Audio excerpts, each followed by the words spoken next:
So hello guys, ये solid series के episode 233 का सेकंड पार्ट है।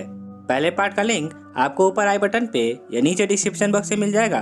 तो फिर चलिए जल्दी से एपिसोड 233 को कंप्लीट करते हैं।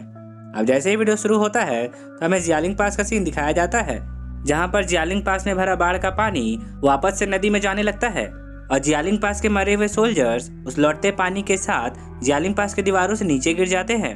जब बाढ़ का पानी लगभग कम हो जाता है तो जियालिंग पास के घायल सोल्जर्स बुरी अवस्था में दिखाई पड़ते हैं।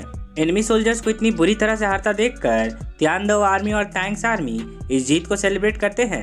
ये देखकर मार्शल जीलोंग भी खुश हो जाते हैं और सभी ट्रूप्स को आदेश देते हुए कहते हैं, ऑल ट्रूप्स मेरी कमांड सुनो, घुड़सवार सेना पैदल सेना को गार्ड करो और 3 टीम्स बनाकर फैल जाओ, दुश्मन को खत्म करो और सिटी वॉल पर कब्जा कर लो। मार्शल जीलोंग का आदेश सुनते ही तियानदाओ आर्मी जियालिंग पास पर अटैक करने के लिए दौड़ पड़ती है। ऊपर से तियानदाओ आर्मी के बैटल बलून्स जियालिंग पास के ऊपर पहुंचने लगते हैं। ये देखकर हुलीना जल्दी से उठ खड़ी होती है और अपनी आर्मी को ऑर्डर देते हुए कहती है, ऑल ट्रूप्स लड़ाई के लिए तैयार हो जाओ। हुलीना का ऑर्डर सुनते ही मार्शल सोल एम्पायर के सोल्जर्स तियानदाओ आर्मी के सोल्जर्स को रोकने की तैयारी में लग जाते हैं। अब तियानदाओ आर्मी को जियालिंग पास पर सक्सेसफुली चढ़ाई करता देखकर निंग फेंगजी कहते हैं कि तैंगसैंग ने जियालिंग पास को डुबाकर दुश्मन के मोराल को पूरी तरह से तोड़ दिया है। अटैक कंप्लीट करने के बाद तैंगसैंग अपना सीगोल ट्राइडेंट वापस लेते हुए कहता है कि जियालिंग पास की नदी को पूरी तरह से कंट्रोल करने के कारण मेरी एनर्जी कम हो गई है, मुझे इसे रिकवर करने के लिए थोड़े समय की जरूरत है। ऐसा कहकर तैंगसैंग वापस लौट जाता है। तैंगसैंग को वापस लौटता देखकर शावू उसके पास जाती है। इसके बाद दाइमुबाई तैंगसैंग की ओर बढ़ते हुए कहता है कि तैंगसैंग, तुमने अभी इस अटैक को लॉन्च करने के लिए अपनी ज्यादातर एनर्जी खो दी है, वैसे तुम अभी कैसा महसूस कर रहे हो? दाइमुबाई की बात सुनकर तैंगसैंग कहता है कि मेरे इस अटैक में मार्शल सोल एम्पायर के ज्यादातर डिफेंसिव वेपन्स तबाह हो चुके हैं। अब तुम सभी अलग अलग हो जाओ और सिटी वॉल के बाकी बचे वेपन्स को तबाह कर दो, ताकि हमारी आर्मी का बर्डन कम हो और हमें कम से कम नुकसान हो। तैंगसैंग की बात सभी समझ जाते हैं। इसके बाद दाइमुबाई आगे कहता है कि जब हम ये काम कर लेंगे तो हम जियालिंग पास के अंदर घुस जाएंगे और एनिमी सोल मास्टर्स को काउंटर अटैक करने से रोकेंगे। अब इसी वक्त श्रॉड मास्टर वहां पे आ जाते हैं और सभी से कहते हैं कि अगर एनिमी टीम के ग्रैंड सोलन मास्टर्स तुम्हें रोकने की कोशिश करेंगे तो हम उन्हें देख लेंगे। श्रॉड मास्टर की बात सुनकर गुरोंग कहते हैं कि मुझे कोई भी गंभीर चोट नहीं आई है और मैं अभी भी एनिमी टीम के पावरफुल सोल मास्टर से लड़ाई लड़ सकता हूँ। श्रॉड मास्टर और बोन मास्टर के सपोर्टिव बिहेवियर को देखकर तैंगसैंग उन्हें थैंक यू कहता है और फिर सभी से कहता है कि अगर आप सभी बाकियों को संभाल लेंगे तो मैं बिबिदोंग को खत्म कर दूंगा। तैंगसैंग की कमिटमेंट सुनकर शावू कहती है, का तुम्हें अपना ध्यान रखना होगा। ये सुनकर तैंगसैंग उसे भरोसा दिलाता है और फिर सभी से कहता है कि मार्शल सोल एम्पायर निश्चित रूप से अपने बुरे कर्मों की सजा भुगतेगा। अब तैंगसैंग और उसकी टीम को वहां से जाता देखकर पॉइजन मास्टर दुगुबो कहते हैं कि अगर मेरे ऊपर हमारी आर्मी को बैक सपोर्ट करने की जिम्मेवारी नहीं होती तो मैं लिटिल फ्रेग के साथ आगे जाता और उन एनिमी सोल मास्टर्स को खत्म कर देता। इसके बाद तैंगसैंग की टीम को आता देखकर बिबिदोंग सभी को ऑर्डर देते हुए कहती है कि एनिमी टीम को जियालिंग पास के अंदर घुसने से रोको। बिबिदोंग का ऑर्डर सुनते ही ghost leopard master, blowfish master और स्नेकलेस मास्टर तैंगसैंग को रोकने के लिए कूद पड़ते हैं। इसके बाद बिबिदोंग हुलीना से कहती है कि अगर कोई सिटी वॉल के डिफेंस को तोड़कर अंदर आने की कोशिश करे तो तुम और शुये उन्हें हर हाल में रोकोगे। ये सुनकर अब हुलीना कहती है कि टीचर, क्या आप तैंगसैंग से लड़ने के लिए अकेले जा रही हैं? प्लीज आप ऐसा मत करिए, आप अभी भी ठीक नहीं हुई हैं। हुलीना को चिंतित होता देखकर बिबिदोंग कहती है, चिंता मत करो, मेरे पास एक प्लान है। ऐसा कहकर बिबिदोंग अपनी आर्मी को ऑर्डर देते हुए कहती है कि जियालिंग पास के सभी ट्रैप्स को एक्टिवेट कर दो।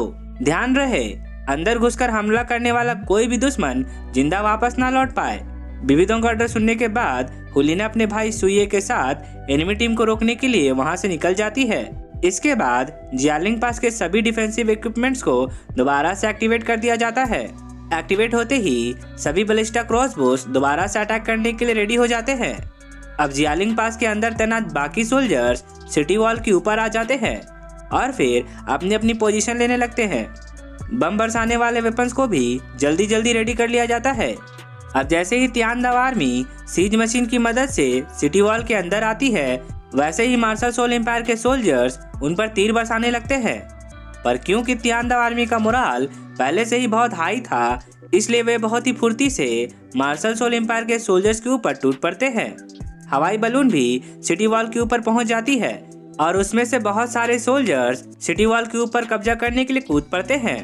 पैदल सेना भी बहुत ही तेजी से सिटी वॉल के नजदीक पहुंचने लगती है और लंबी सीढ़ियों का सहारा लेकर सिटी वॉल के ऊपर चढ़ने लगती है। अब सीढ़ियां लगाकर चढ़ रहे सोल्जर्स के ऊपर मार्शल सोल एम्पायर के सोल्जर्स कांटेदार लकड़ियां गिराने लगते हैं और तेजी से आ रहे पैदल सोल्जर्स पर तीर बरसाने लगते हैं। अब मार्शल सोल एम्पायर के सोल्जर्स तिआन दाव आर्मी के सोल्जर्स पर अटैक करने के लिए इतने ज्यादा बिजी हो गए थे कि उन्हें पता ही नहीं चला कि श्रेक 7 डेविल्स कब उनके इतने नजदीक पहुंच गए। अब जियालिंग पास के ऊपर पहुंचते ही मा होंगजुंग एक फायर अटैक कर देता है, जिससे सिटी वॉल का एक डिफेंस सेक्शन डिस्ट्रॉय हो जाता है। उस सेक्शन के डिस्ट्रॉय होते ही मार्शल सोल एम्पायर के बाकी सोल्जर्स और सोल मास्टर्स तुरंत उस जगह पे पहुंच जाते हैं।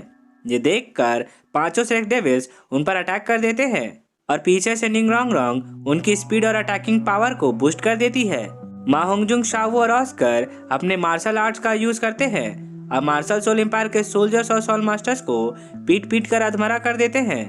दाइमू भाई अपने पावरफुल पंचेस से लेवल 70 से ऊपर के सोल मास्टर्स की हड्डियां तोड़ने लगता है। जोजो चिंग अपने नीदरवर्ल्ड क्लॉज के अटैक से बहुत सारे सोल्जर्स और सोल मास्टर्स का गला काट देती है। अब उन सभी को सपोर्ट कर रही निंग रोंग रोंग खुद को प्रोटेक्ट करने के लिए अपने 9 ट्रेजर डिवाइन लाइट प्रोटेक्शन का इस्तेमाल करती है, जिसे टकराते ही मार्शल सोल एम्पायर के बहुत सारे सोल्जर्स घायल हो जाते हैं और रिवर्स स्पीड में दूर जाकर गिरते हैं। अब टैंगसेंग को जियालिंग पास की ओर बढ़ता देखकर ब्लोफिश मास्टर और घोस्ट लेपर्ड मास्टर उस पर अटैक करने के लिए आगे बढ़ने लगते हैं। तभी श्रॉड मास्टर और बोन मास्टर उनके बीच आकर खड़े हो जाते हैं।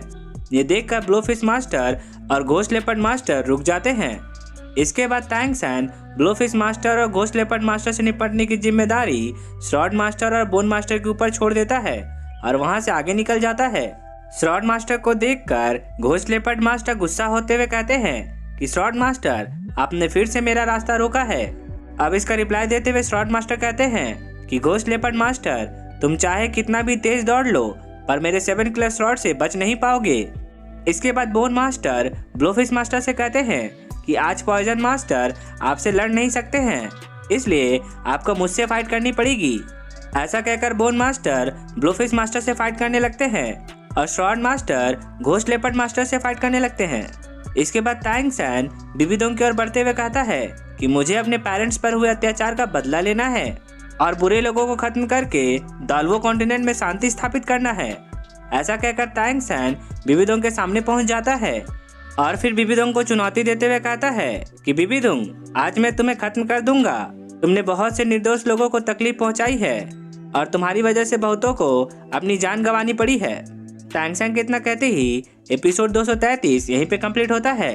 सो गाइस, आई होप कि आपको ये वीडियो अच्छी लगी होगी और अगर आपको मेरा एक्सप्लेनेशन पसंद आया हो तो इस वीडियो को एक लाइक करना तो बनता है। और अगर आप एक नया नाम लवर हैं तो मेरे चैनल को जल्दी से सब्सक्राइब कर ले, क्योंकि मैं ऐसे ही वीडियोस लाता रहता हूँ। तो अब मैं आपसे मिलता हूँ नेक्स्ट वीडियो के साथ। तब तक के लिए take care and good day.